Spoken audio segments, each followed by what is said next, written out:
So this afternoon we wish to take you through critical highlights of the Cybersecurity and Crime Act as the bill was assented to yesterday by His Excellency the President. And we are privileged to have with us somebody whose views are very instructive. We are pleased to have with us today somebody whose views are very instructive on the matter. Somebody who has the requisite technical competence, who has worked with diverse partners, diverse experts, policy and technical experts, and somebody who is who's been there from the inception up till the stage you saw yesterday, with whom I had the privilege of conceptualizing all of this, and even at the launch of the collaboration with the Glassy partners at the Radisson Blu, I think sometime late or early 2019. This person is Mohammed Mumini Jalloh, who is the Director of Communications at the Ministry of Information and Communications, who's been through all of this, who's been in the meetings, who was in Parliament when the ministry was being grilled on this, and also when we were asked to conduct further nationwide consultation on the draft of what has now become Sierra Leone's first cybersecurity and crime legislation. So the format is to let Mumini take us through some critical highlights of this very important legislation, and then we'll open up for interaction. Later on, possibly we are in discussions with Mumini to see if we could explore having some kind of a Q&A document, so that as friends in the media, we can now use that user-friendly document to promote understanding around this to our people all over the country. So it's my pleasure to bring on Mumini to take us through the highlights. Thank you very much, Mr. Minister. And good afternoon all. So yesterday we saw the signing into law the Cyber Security and Crime Act of 2021. But let me preface this with some statements. We are all aware that the internet has become a critical infrastructure and facilitator of engagement for individuals, business and government across the globe. In such a digital era, successful economy is hinged on a secure, safe, and resilient national digital ecosystem. Cybersecurity is therefore very critical to the economic development of our country and essential for the protection of the rights of individuals within the national digital ecosystem.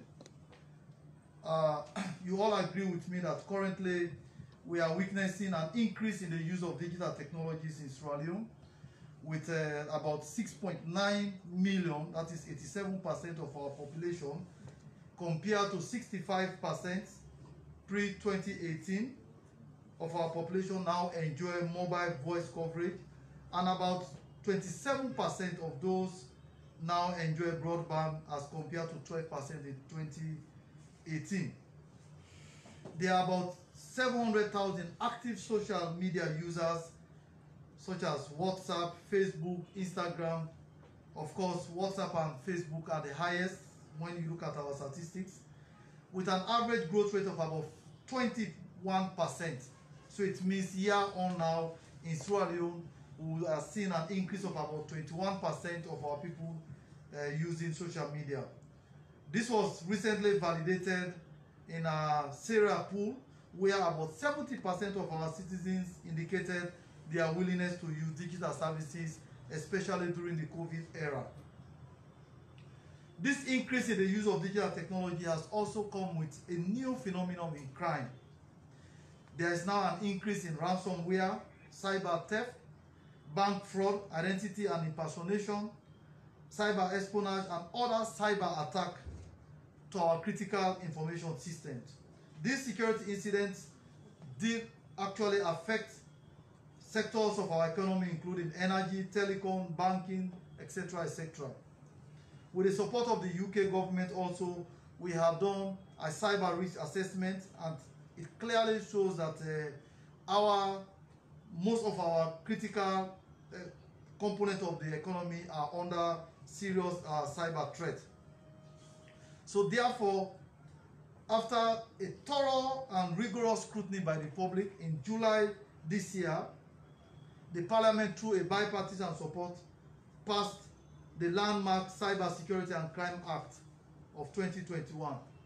This was described as one of the most progressive pieces of legislation the Parliament of Sierra Leone has passed in our lifetime that borders around the conduct and protection of users in the cyberspace. This law establishes the Cybersecurity Council that will be chaired by the Honorable Vice President, and it will protect the critical information infrastructure of Sierra Leone, provides for the protection of children on the internet, and develop an overall cybersecurity ecosystem, create the capacity for Sierra Leone to prevent, manage, and respond to cybersecurity incidents in line with the digital transformation agenda of His Excellency the President. The Act is also in compliance with both the Malabo Convention, which is the African Union Convention on Cybersecurity and Crime, and the ECOWAS directives on cybercrime, and is consistent with the provisions under the EU Budapest Convention, which is regarded as the global goalpost for cybersecurity international cooperation. All of these principles I have mentioned are consistent with the fundamental provisions for human rights and privacy and the freedom of speech. The Cybersecurity and Crime Act of 2012 is specifically focused on cybercrime, electronic evidence, both of which are currently not in our judicial system. The objective of the Act include, among others, to provide for the effective, unified, and comprehensive legal, regulatory, and institutional framework for the prohibition, prevention, detection, prosecution, and punishment of cybercrimes, prevention of the abusive use of computer systems, establishment of structures to promote cybersecurity, capacity building, and the timely and effective collection of electronic evidence for the purpose of investigation and prosecution. The Act also provides for facilitation of international cooperation in dealing with cybercrime matters and to provide for other related matters.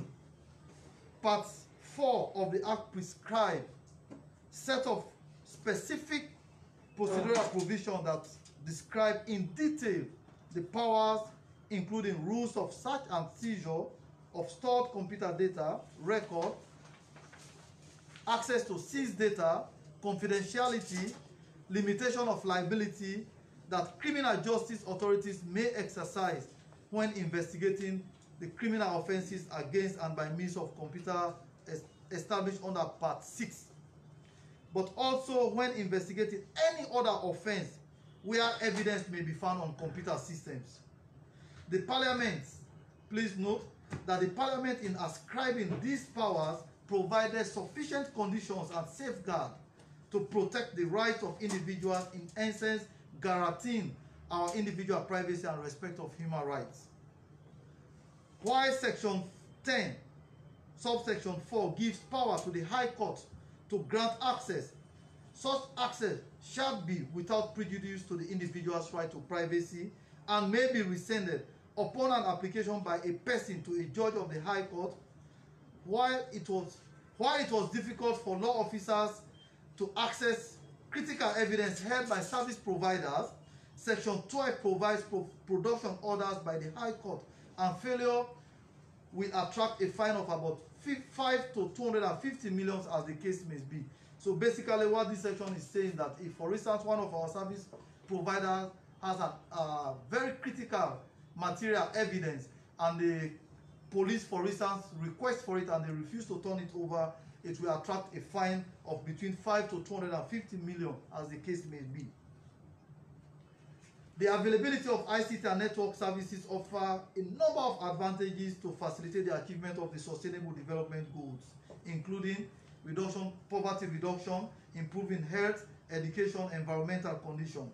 These systems are now constituting what we refer to as the critical national information infrastructure that are essential for the continuous delivery of essential services that Sierra Leone relies on, the loss or compromise of which will lead to a debilitating impact on the security, defense, or international relations of Sierra Leone, the provision of services directly related to communication, infrastructure, health, banking, financial services, public utilities like electricity, water, public transportation, etc., etc.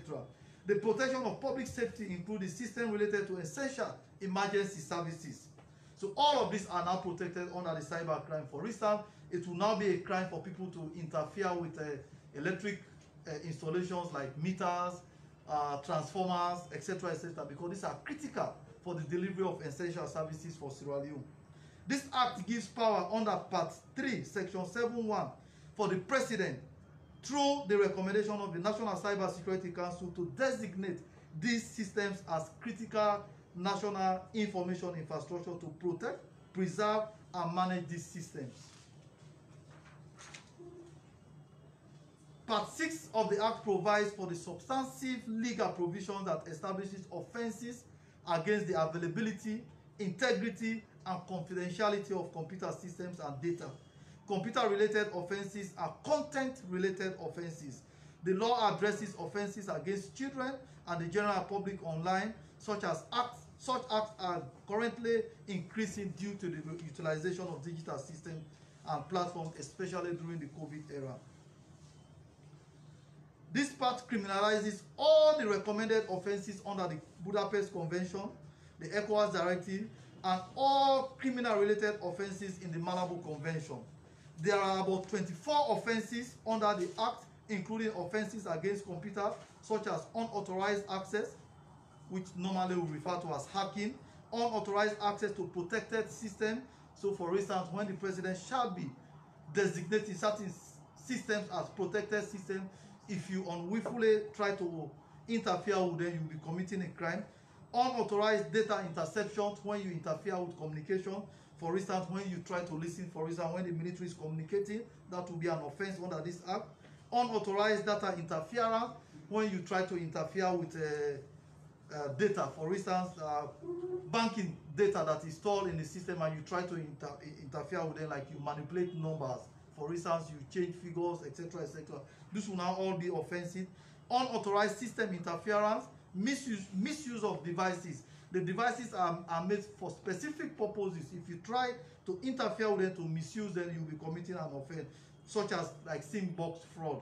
SIM box fraud are actually committed with equipment that are meant to carry out specific functions. But what people do normally is they manipulate them to commit crime. So those will now be charged under this act. And in the past, this is a problem we have been facing in Sierra Leone. They actually apprehend people who are committing SIM box fraud, but when they go to the police, there is no specific law to charge them. So you either end up negotiating with them, or you release them, because you can't hold them unnecessarily. So there are now specific law under the misuse of devices where they could be charged. Offenses by means of a computer, including online child abuse. So just as the child protection law is giving means to prosecute people, also online, if you abuse children, definitely you will now be found wanting. Computer-related forgery. If you forge data, numbers, etc., etc., or even electronic signature, you will now be committing a crime. Computer fraud, identity theft, and impersonation. And this is very common now, where you receive phone calls and say, hello, this is Honorable Jamiru calling. Please, can you send for me 1 million loan? That's an impersonation. So this is now a crime under this law. Cyber stalking and cyber bullying, infringement of copyright and related rights. Again, this is very important for talented people, for us to respect their copyrights. When people imagine and produce things, we must respect that. So now, if you copyright or you interfere with people's copyright issues, it's a crime under this law now. Penalties for these offenses range from 5 million to about 6 billion leones. And in terms of jail terms, it ranges from 1 year to 10 years. The act also provides for civil restitution. What this basically means, even though it's a criminal, all the offenses are criminalized, but again, the court can ask that the victim can go to a civil court to ask for more redress. For instance, if you interfere with my bank account, for instance, and we go to court and I win the case, I can actually go to a civil act and ask for more compensation. Why some in the communities of online gathering have been very critical of this act, let me bring to the fore some of the positives associated with the enactment of this instrument. One, this act will ensure investor confidence as it will give assurance for the protection of intellectual property rights associated to digital investment. Most often when people invest in the sector, they actually have some copyright issues. But what happens is that most often people are infringe on their copyright. Like for instance, musicians normally, you see people reproducing their product, etc., without recourse to them. So those are offenses that could be charged under this act. The bill will also ensure Sierra Leone's right standing in the community of responsible nations that have a stake in shaping future good practices in the cyberspace while collaboratively fighting the related crimes at international level. You hear the Honorable Minister saying yesterday that in 2018, at the African Union Forum on Cybersecurity, Sierra Leone was shamed. And what happens in most of these conferences is that when you go, if all of you have signed up to something, the first thing they will do, they put up a list of compliance. And most often what you see that you see Sierra Leone listed as non-compliant. But from the signing into law yesterday, we will now boastfully say that Sierra Leone is in full compliance of the Malabo Convention, which we signed up to in 2014, as well as the ECOWAS directives, which we signed up in 2011, and the recently 2018 Commonwealth Declaration on Cybercrime that His Excellency the President signed up to. This bill will also protect my rights and that of all Sierra Leoneans using the cyberspace by letting criminals and aggressors know that there are associated penalties for wrongdoings in the cyberspace. In essence, this act will protect the information that you, me, government, businesses, and others keep online or in the cyberspace. This includes our communications, our phones, phone calls, yes, these are all now protected, emails, video messaging, WhatsApp, etc., etc., our financial records, credit card information, bank account details, and information that we use for internet banking. Personal data such as social security number, medical record, military secret, etc., etc., are now all protected under this law. On that note, I think I will stop here so far, and then maybe during the interactive sessions we can entertain some questions. I thank you, Mr. Minister. Thank you very, very much, Director Jalloh, for taking us through what, in our estimation, is a landmark legislation for Sierra Leone. And I think the point to underscore, and this is just a kind appeal to people who would want to be canvassing at very great lengths respect for fundamental rights and freedoms. Because when you take progressive steps like this, you would have people who would be saying that government intends to interfere with my rights. We have to understand that in our Constitution, Section 22, that guarantees our right to privacy, or Section 25, that guarantees freedom of expression and the press, there are certain circumstances under which the state can interfere with or curtail our fundamental human rights, as long as such interference would be justifiable in a democratic society. Instances like protecting our common defense, public order, public morality, health, those are circumstances under which our rights could be limited, and the state has the authority to interfere with those rights under Section 22 with respect to right to privacy, or Section 25 with respect to our freedom of expression and the press. But what Director Jalloh has set to do is to let us understand that, one, government is committed to creating the enabling environment online or in the digital ecosystem for all Sierra Leoneans to communicate freely, and for all of us to be part of an open and connected ecosystem. So government is committed to making sure that we have a platform for us to interact digitally. However, as we do so, we have to communicate responsibly. I recall, I think it was in February 2020, when the CEO of Facebook, Mark Zuckerberg, was calling on governments all over the world to start providing guidelines and regulation for companies to help to tackle what they call harmful online content. So if somebody who is a billionaire, who does business on Facebook, whose business it is to get users, millions or perhaps billions of users, now calling on government to provide guidelines and regulation, this is saying to all of us that it is important for us not just to be connected online, but that our rights online are as important as they are offline.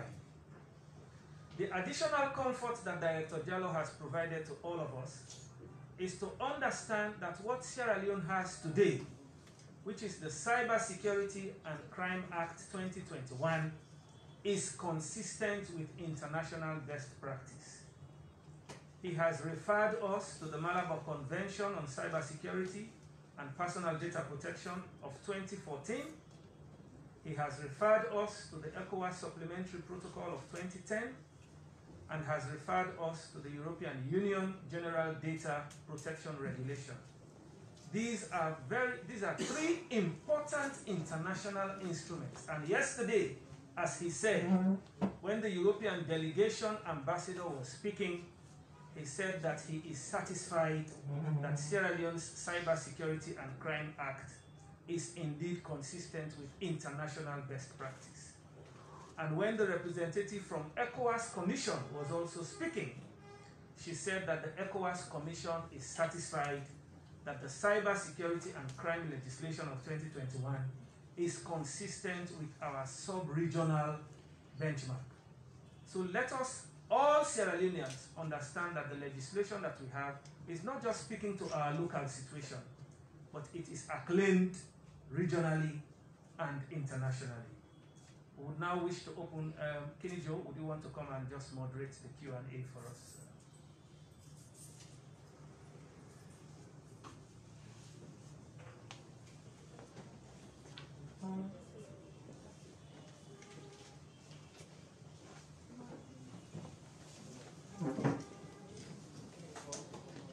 Thank you very much, Mr. Minister.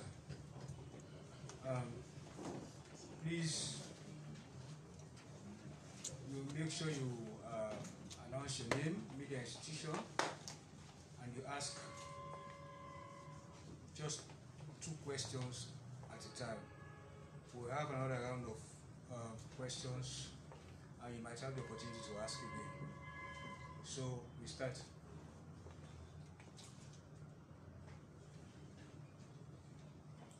Yes? Yes, Banya.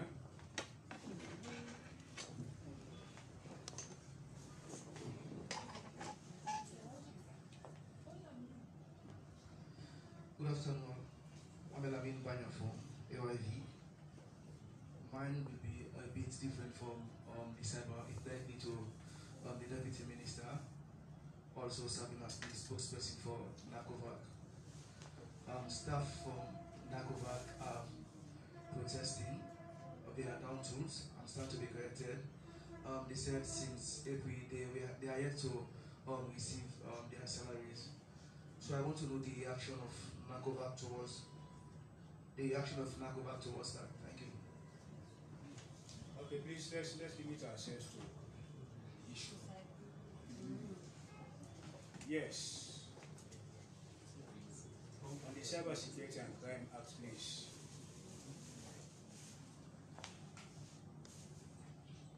Joseph Said Bompatouya is my nomenclature.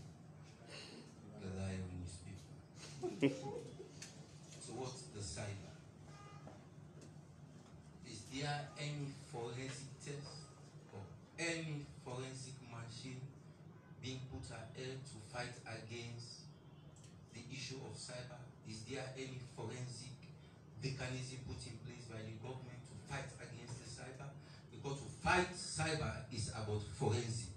Are we equipped with the area of forensic? The Deputy Minister, this is a national issue. A national issue needs national flavor. It's about the issue of the Auditor General. We made to understand, say, tribunal should have set before action has been taken. But now action has been taken, no tribunal must form. I wonder as we stick to the issue. I mean, we are not talking about Auditor General here. Yes. I am Adeyemi and I work for Freedom Radio. My question is to the director, Mr. General. What kind of confidence will you give to the media that this new law is by no means to muzzle the press? Because there is this perception that even though government has repealed in Part 5 of the 1965 Public Order Act, but yet people are going with the perception that this new law has a tendency to muzzle the press in terms of free speech and other things. Also, let's look at the issue of the content sharing and information sharing. Let's say, for example, somebody forward a particular information to me, and we all know these days how quick people are in terms of sharing information without even verifying that particular information. And that particular information which has been shared maybe is not in the good interest of either the government or certain set of people in society. Will that individual have the guarantor or the right to take action against me, even though I'm not the one that generate that information? I only forward the information. Will that individual who has been affected or who is involved in that information have the moral guarantor to take action against me? Please, can you clarify?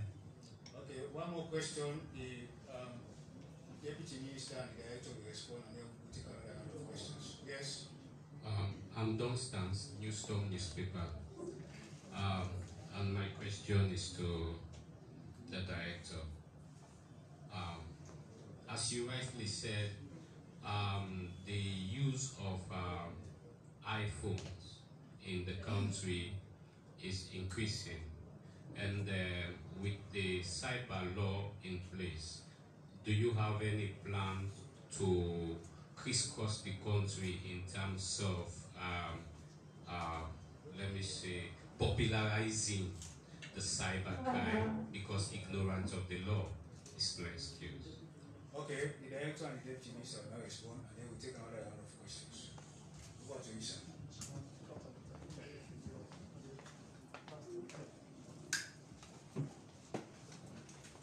Okay, thank you very much for the question. So,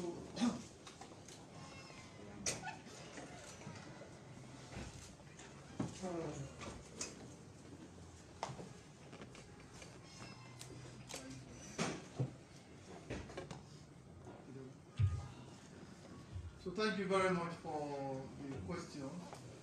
Somebody was asking about forensic test.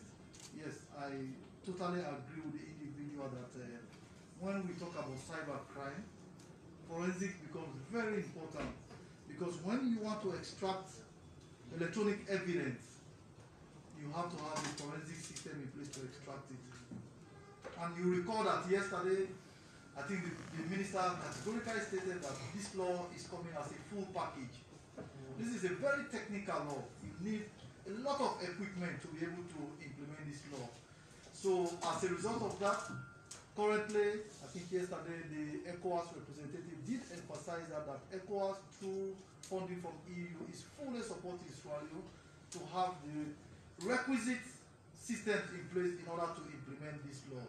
So one of the support they are giving us is that they will be upgrading the Sierra Leone Police Forensic Lab. I think that was stated yesterday by the ECOWAS representative, in the prosecutors and the judges. So quite recently, I think two justices of the High Court participated in training of trainers, and then also a prosecutor from the Law Officers Department and an investigator from the Sierra Leone Police participated in those training. So while the ECOWAS delegation was here, they had a meeting with the Honorable Chief Justice to assure him that they are going to take that training to the next stage, wherein they will be expert. This center is going to be doing is that one, it will help to monitor our network. But secondly, also, when there is a cyber incident, this center should be able to support the law enforcement agencies to extract evidence, to protect those evidence. Again, digital evidence is very volatile. I want you all to know this.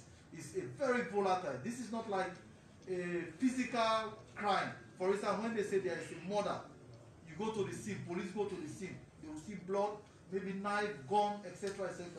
In cybercrime, no. You go to the scene, no evidence, no physical evidence. It's all in the virtual. So therefore, the center they are giving us, one of their responsibilities will be to provide that technical expertise, go with the law enforcement agencies to the scene, help them to extract. That is why in the law, they constantly refer to any law enforcement agency and other authorized. So the other authorized people will be those people that will be working in the center that has the wherewith around them to support law enforcement and to extract the electronic evidence. It could be on our computers, it could be on phones, it could be somewhere in US, but they would have the expertise and they are going to be trained. So I agree with you that forensic will be important, but that's why they will be upgrading the Sierra Leone Police Forensic Lab to be able to extract electronic evidence. For instance, if you take my phone using forensic evidence, so forensic equipment and software, you should be able to extract whatever information you want, and there are safeguards to ensure that you do not interfere with other information that has nothing to do with that. But there are all sections in the law. Somebody was talking about muzzling the press. So first of all, there are a lot of safeguards in this law that is actually going to protect all of us. And there is a specific clause, I can't read the specific clause now, that says that, for instance, investigative journalists, they are protected by this bill. That if somebody is doing an investigation in the interest of the country, whether it's following a lead on corruption, it's following on this, no, the law protects them. Doctors that may have information pertinent to their client, their patient, the law protects them to withhold that kind of information. There was another one about sharing. Oh yes, sharing will be an offense. I read a specific clause in the act. So for instance, section 44 under cyber stalking and cyber bullying, it says that a person who includes including a corporation, partnership, or association. You see how the law is defining? It's defining a person. Because in cybercrime, it could be a person, it could be a corporation, it could be an organized crime, individual. So that's why we are not saying a person. No, it could be an organized crime. So it says a person, including a corporation. It could be even a company that is committing a crime. Espionage. They could do espionage. They want to steal trade secrets from another rival. So that's why we are saying a corporation, partnership, or association who individually or with other person willfully and repeatedly communicates, either directly or indirectly, with another person if he knows or ought to have known that this conduct is likely to cause that person apprehension or fear of violence to him, or damage or loss of his property, or detrimentally affect that person, commit an offense and shall be liable on conviction to a fine of 30 million or 50 million. If it goes further to say that a person, including a corporation or partnership or association, who recklessly, please take note of it, recklessly or intentionally sends a message or other matters by means of a computer system or network that is grossly offensive, pornographic, or of an indecent, obscene, or menacing character, or causes any such message or matter to be sent, or so disseminated without consent. You see the word here, without consent. So my advice to people would be, and you use the right word, you say without verifying. So please, when you receive, verify or delete. I mean, that's why even Facebook is now reducing the number of sharing that you could do. Because during the pandemic, misinformation, they realized that people were just pushing. So in Facebook, there are certain information, and when you will see, or WhatsApp, those of us who are using it, you notice that if you see you click 1, 2, 3, they gray out. You're not able to click again because it's trying to limit you. That don't just be sharing. Try to verify. So please, but one of the things that this law is we are going to do with this law is that we are going to provide enough public education. We have just, Cabinet has just approved the National Cyber Security Policy and Strategy. And in that strategy and policy, there's a whole component on public education and awareness. We have to increase cyber hygiene in this country. We have to educate our people, our children, our young ones to know how to properly use the opportunities online. So public education is going to help us. One, we are going to have programs specifically to talk about specific sections, etc., etc. We'll bring the subject matter experts, we'll bring lawyers in the room and other experts to talk about this law. So there will be a whole program that we are planning to call Know You Cybercrime Law, because ignorance of the law is no excuse. Even our people in the villages, we are going to educate them because they all use technology, yes? So I'll stop there, sir. Joe, let me just respond to two, even though they are not connected to the issue. And I think it's important for all of us as citizens to understand. So first, on the issue of the NACOVAC, I believe that every worker deserves reciprocity. If you work, you should be paid. I mean, for me, that's a fundamental right. And I am not a party to anything where you work and you don't get paid. I mean, it's an act that I condemn now, I've condemned in the past, and I'll always condemn. I think 2 weeks ago, I was part of a delegation that went to the Special Court and the EOC at Wilkinson Road, because we are getting some representation from some people that they had not been paid for services rendered to the response. So I joined the chairman of NACOVAC, and I'm sure the chief of staff was also there, and some other people, and we went there. And the chairman of NACOVAC was shocked that some people were saying it has taken over 4 or 5 months, if not been paid. And the decision then was to subject the whole thing to the fiduciary agent, BDO, to look into it and advise. So I would say that's a matter for investigation, and I'm sure once they are legitimately established, that is something that should be addressed and must be addressed, as long as they are legitimate. On the question of the audit service, pull me back, because I really want to be on record for this. Section 119 of the Constitution establishes the office of the Auditor General. And the same Section 119 guarantees the operational independence of the office, which means in the exercise of the duties of the Auditor General, you are not subject to the direction or control of anybody or authority. So it's clear under Section 119 of the Constitution.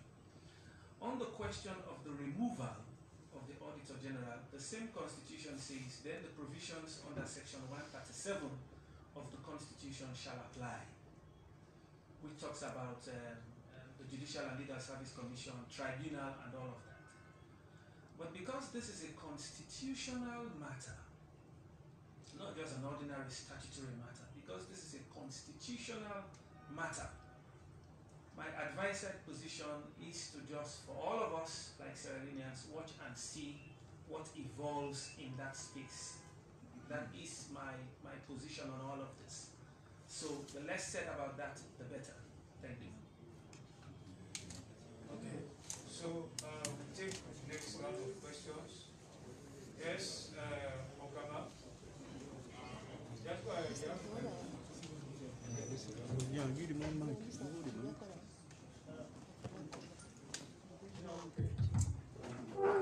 Yes, I'm a member of the worship center. Yes, one to simple parliamentary culture and sovereignty says we quickly approve bills to become laws or an act without even having money in the bank to start to have a good start to implement, except we have to knock at the Lord's door for support. My question is, how long do we have to wait to train capable men and women in Sweden to be able to stand the challenges of this new initiative that you now become an act? This is the Cyber Act. For example, digitalization has a lot of challenges today, and we need technocrats to do that. How we will have to train these people, and where will the money be coming from now that we passed the bill to become an act without even looking at the consultative benefit whether the money is there. Thank you, sir. Okay. Next question. Yes. Hassan Almani Kamara, Independent Observer. Actually, Mr. Director, I just want to know if Sierra Leone has any data protection law. If there is not, how effective is this cybercrime law without the existing of this data protection law? And again, taking into consideration of, let me say, two partners having something in secret, do you people take into consideration third-party interference, like saying you having something in your phone and somebody comes, take it away and try to take something out from that phone? Now, the person who has the phone maybe has something in mind that it might be his partner or her partner must have taken this information, given it to another person. Now, how are you going to do it in a logical way to find out that it is somebody who has come and taken away something that does not belong to him or her? So I just wanted to clear that. Okay, thank you. Yes, take it at the back there.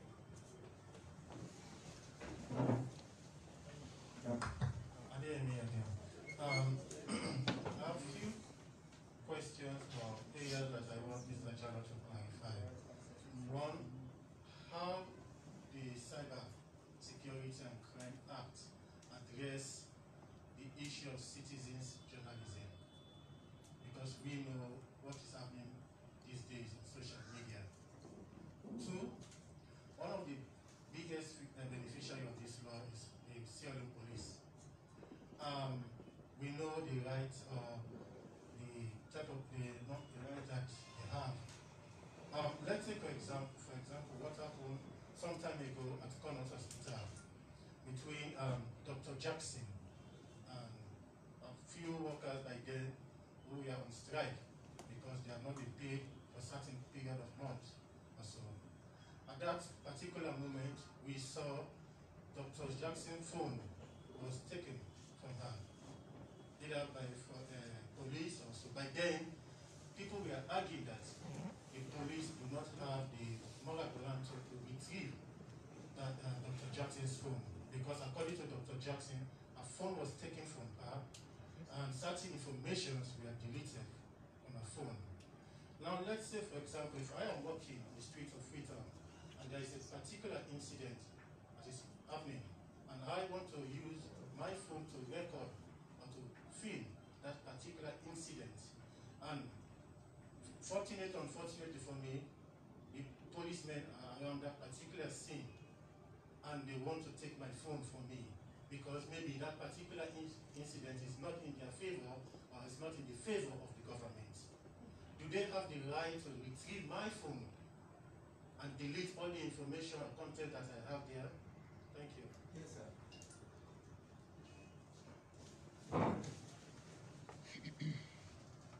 Bumper again, sir. Mr. Jallo, I want to draw your attention as a parliamentarian at SO2, Agatenemotkila.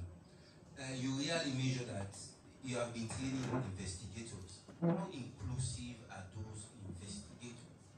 Especially when you look at the area of cyber, you look about political intimidation and political harassment. It's not a witch hunt to fight against the opposition. And secondly, it's about how independent, neutral, and credible is this institution supposed to be? Okay. Okay, then Okama, you take the very last question. Because I see that.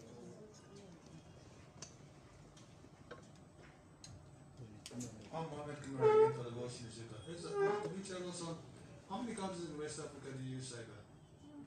And Sorry? how many countries in the sub-region do you use cyber? Use cyber. Yes. And agenda, sir. And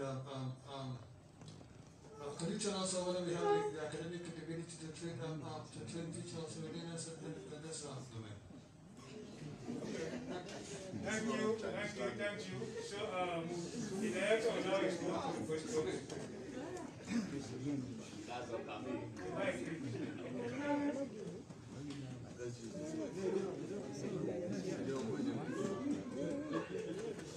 Okay, I will start with the question that was talking about financing. Like those of us who were at State Out yesterday, or those who follow it online, you saw the commitment of our development partners, EU, the UK government, ECOWAS, all pledging to provide uninterrupted support to the government of Sierra Leone to implement this law, because this is a landmark law. The future of the world is technology. So any law that tries to govern how we use our technology, people treat it serious. But that notwithstanding, since the passing of the bill in this year's budgeting process, the Ministry of Finance has for the first time created a new budget line that will now be dedicated to ensuring that they provide support to implementing cybercrime activities. So that's something that we advocated for, and the Ministry of Finance has now given that one. In terms of data protection, yes, currently there is no data protection. The ministry is working with partners to develop one, but the lack of it does not actually affect this law. The law itself provides enough safeguard as to how to access and protect data as far as the cybercrime investigation concerns. And also, all the instruments that we consulted clearly state that even when they talk about, like the minister was saying that even the constitution, when it guarantees your rights, it also puts checks to ensure that in the exercise of those rights, you also respect the rights of others. So same way as international instruments are talking about data protection, but they also do say that there are times that the government can actually come in without those laws. In terms of crisis, in terms of national interest, they say the government can actually even access your personal data. It's very clear. If you look at the even International Human Rights Charter and other places. So we are working on that. Somebody was talking about phone, etc., etc. As long as the phone is your personal phone, any access that you do not grant is an authorized access, and it's a crime under this. So even if, palava common, or even husband and wife, one person can sue, say, you access my computer without not give permission on the phone. Yeah? The lawyer, they will look into it. As long as you don't grant you access, you get password panel, you find way for going to it. Yes, if you go, they will look into it. Somebody was talking, how do you